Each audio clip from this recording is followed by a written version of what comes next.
Саламатсыздар ма, менің қолдаушыларым? Бүгін сіздерге өте оңай әрі тез уақытта дайын болатын кекстің рецептімен бөлісетін боламын.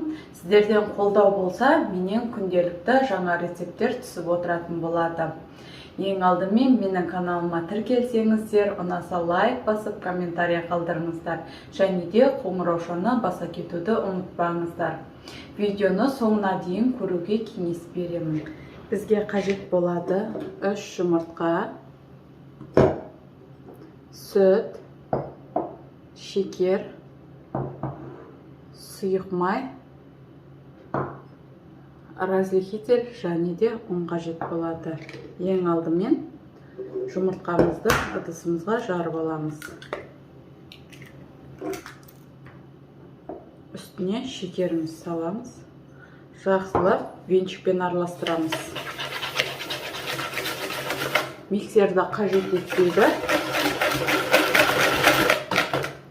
Жақсылап араластырып алдым. Енді үстіне сүтті құямын.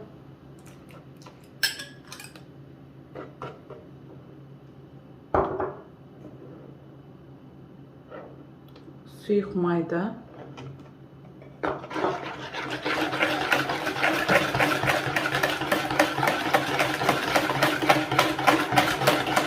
Жақсылап араластырып алып, үстіне ұнымызды аз-аздан салып отырамыз.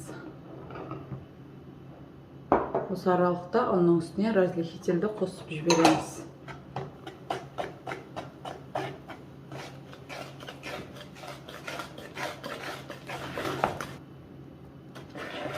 Тестамыз дайын болды. Масса өте әдемі, бәркелкі қою.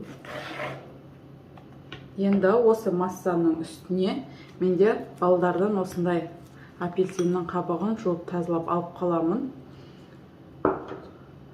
Осыған седрасын қосып жіберемін сыртын.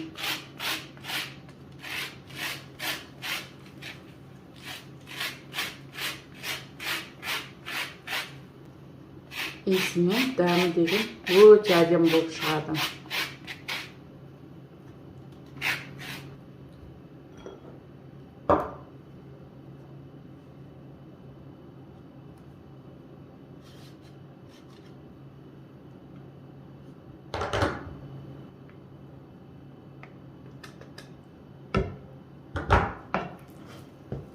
Жақсылап бір араластырып жіберемін.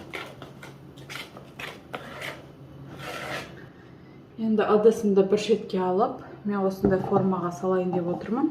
Бұған аздап май жағамын. Өйткені жабысып қалуы мүмкін. Кекс оңай алыну үшін үстіне осылай сармайдан жағып жіберемін.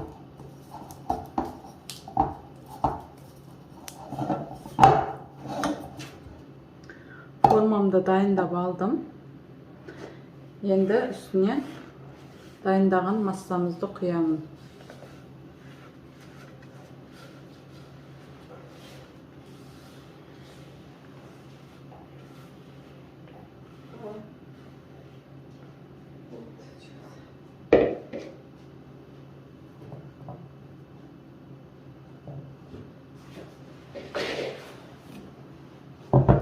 Енді 180 градуста қызып тұрған пеште 20-25 минут аралығында пісіріп аламыз. Кексіміз дайын болды. Суды енді формадан шығаратын боламын.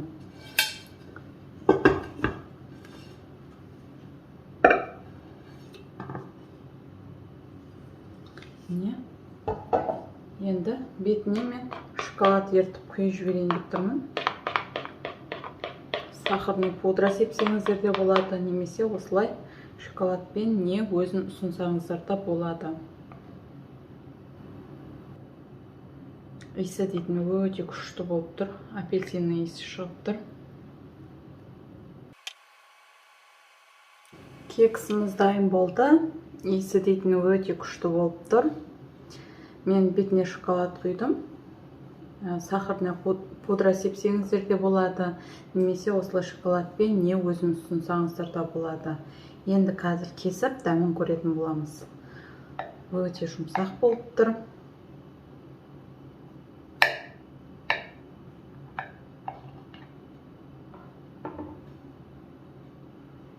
Просто дәмінің өзі, иісінің өзі күшті болып тұр.